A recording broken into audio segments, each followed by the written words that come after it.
Guys ఈరోజు రెండు important విషయాలు మనం మాట్లాడుకుందాం. ఒకటి వచ్చేసి కెరియర్ గ్యాప్ వాళ్ళు ఏది నేర్చుకోవాలి, ఏది నేర్చుకోకూడదు. నేర్చుకోవాలి అనే దాని గురించి చాలా ఉంటాయి, కానీ ఏది నేర్చుకోకూడదు మనం ఫస్ట్ ఆఫ్ ఆల్ డిస్కస్ చేసుకుందాం. ఎందుకంటే రీసెంట్ డేస్లో చాలా వైడ్గా ప్రమోషన్స్ జరుగుతూ ఉన్నాయి. అండ్ ఏది డెసిషన్ తీసుకోవాలి, ఏది నేర్చుకోకూడదు అనేది ఒకటి. ఇంకొకటి వచ్చేసి ఫేక్ ఎక్స్పీరియన్స్ పెట్టాం, జాబ్ వచ్చింది పోయింది, ఇప్పుడు ఏం చేయాలి. సో ఈ రెండు టాపిక్స్ మీద మనం ఈ వీడియోలో మనం క్లియర్గా డిస్కస్ చేసుకుందాము. అండ్ కెరీర్ గ్యాప్ వాళ్ళు ఏం నేర్చుకోకూడదో తెలుసుకునే ముందు ఫస్ట్ ఆఫ్ ఆల్ ఫేక్తో జాబ్ వచ్చింది పోయింది. జనరల్గా ఒక సినారియో ఉంది. సో చాలా సినారియోస్ ఉన్నాయి. ఒక స్టూడెంట్ మన దగ్గరికి వచ్చిన తర్వాత ఎక్స్పీరియన్స్ పెట్టి జాయిన్ అయ్యాడు. జాయిన్ అయిన తర్వాత జాబ్ పోయింది. అప్పుడు ఫేక్ ఎక్స్పీరియన్స్ పెట్టడం అనేది తప్పు. ఆ తప్పు చేసేటప్పుడు కనీసం ఆ కంపెనీ గురించి తెలుసుకోరా? ఏంటి ఫేక్ పెట్టావా? ఫేక్ పెట్టినా బ్యాక్గ్రౌండ్ వెరిఫికేషన్ కి సరిపోయే కంపెనీ పెట్టాలని తెలీదా? ఇప్పుడు ఈ కంపెనీ ఓకే చేస్తే మా జాబ్స్ ప్రాబ్లంలో పడతాయి. అంతెందుకు, గూగుల్లో ఒక్కసారి చూస్తే తెలిసిపోతుంది నువ్వు పెట్టిన కంపెనీ ఫేక్ అని. ఇదిగో చూడు, ఇంకెంతమంది మోసపోతారు ఈ కన్సల్టెన్సీ నుండి. అర్థం చేసుకోవాలి. ఎందుకంటే కనీసం ఫేక్ ఎక్స్పీరియన్స్ పెట్టేటప్పుడు అసలు ఆ కంపెనీ ఉందా, ఎగ్జిస్టింగ్ ఉందా లేదా, దానికి సరైన మెయిల్ ఐడి ఉందా లేదా. సో ఇప్పుడు దానికి సంబంధించి కనీసం కంపెనీ ఉందో లేదో కూడా తెలుసుకోరు. సో ఏం జరుగుతుందంటే ఎక్స్పీరియన్స్ పెట్టి జాయిన్ అయ్యాడు. ఇక్కడ కొన్ని సినారియోస్ మనం మాట్లాడుకుంటే జాయిన్ అయిన తర్వాత కొన్నిసార్లు ఏం జరుగుతుంది, before releasing offer letter only మన ఎక్స్పీరియన్స్ ఏంటని చెక్ చేస్తారు. సరే, మన బ్యాక్గ్రౌండ్ వెరిఫికేషన్ అనేది జరుగుతుంది. కొన్ని సినారియోస్లో జాబ్ వచ్చిన తర్వాత, కొన్ని సినారియోస్లో 3 months తర్వాత జరుగుతుంది.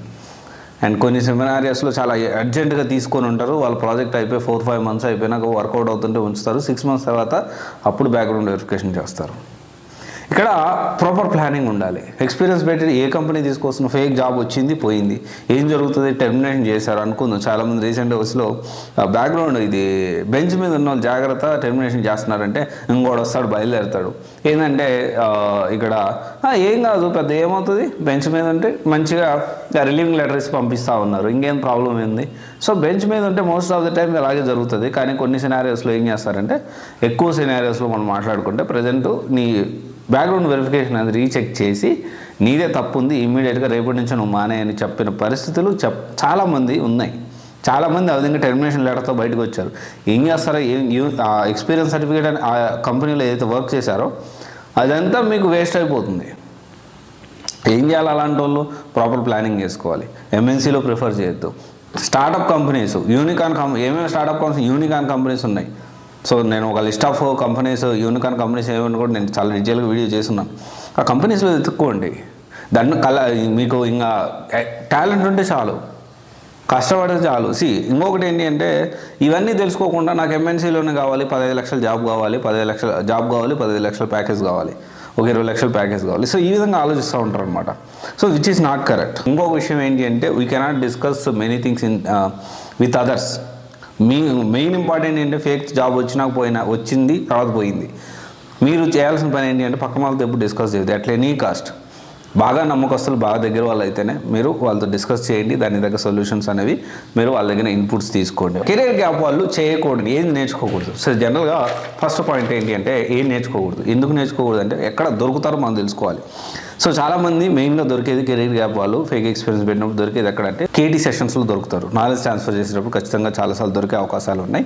అండ్ ఆ టైంలో డిస్కషన్ కానీ టెక్నికల్ వర్డ్స్ మనకు తెలియకపోవడం, వీటన్నిటి వల్ల మనం అప్పుడు తెలుస్తుంది. అండ్ తర్వాత వచ్చేసి standup meeting and teams meeting. ఖచ్చితంగా ఏంటి అంటే, ఈ రెండు సినారియోస్లో ఎక్కువగా దొరికేదానికి ఫేక్ ఎక్స్పీరియన్స్ వాళ్ళ ఛాన్స్ ఉంది.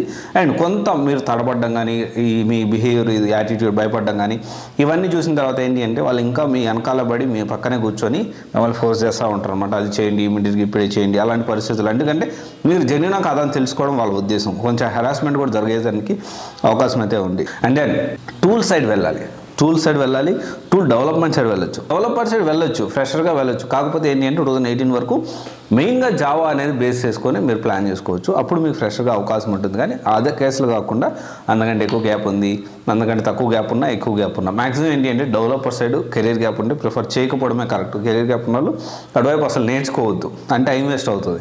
అండ్ ఇంకోటి ఏంటి అంటే, హరీబరీలో కెరీర్ గ్యాప్ వాళ్ళు నాకు ఇమీడియట్గా 2 నెలల కోర్స్ నేర్చుకో 3 నెలల జాబ్ రావాలి అంటే పరిస్థితి ఉండదు. మినిమం 6 months పడుతుంది. అది మనం అర్థం చేసుకోవాలి. ఓపిక్గా చాలా జాగ్రత్తగా కష్టపడాలి. అండ్ అన్నిటికంటే ఇంపార్టెంట్, నెవర్ గివ్ అప్. నేను ఒక వేస్ట్ ఫెలో, ఒక దరిద్రుడినేమో. సూర్య, మనం లక్కీరా. మనకొచ్చే కష్టాలు కాదురా, లైఫ్ మనకు నేర్పిస్తుంది.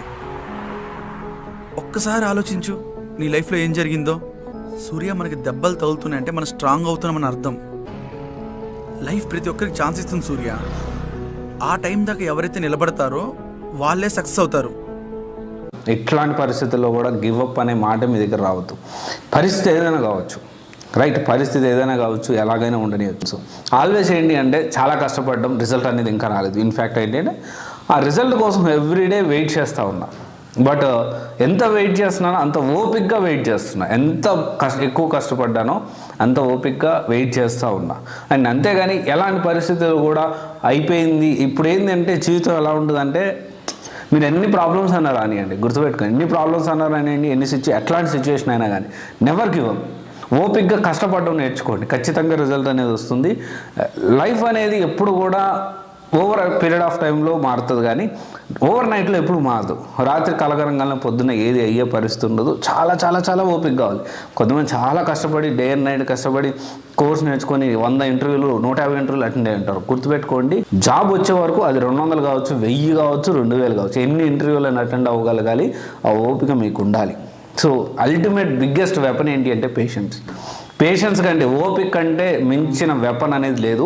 ఎంత కష్టపడ్డా కానీ ఆ రిజల్ట్ వచ్చే వరకు మనం వెయిట్ చేయాలి. మన ఓపికగా మన కంట్రోల్ అనేది తప్పకూడదు. ఎప్పుడైతే కంట్రోల్ తప్పుతామో మన జీవితం మన చేతుల్లో లేకుండా పోతుంది. ఇది ఒకసారి ఆలోచించండి. Thank you. This is Raj signing off CVC Guidance Private Limited, one stop solution for all job oriented courses. Thank you.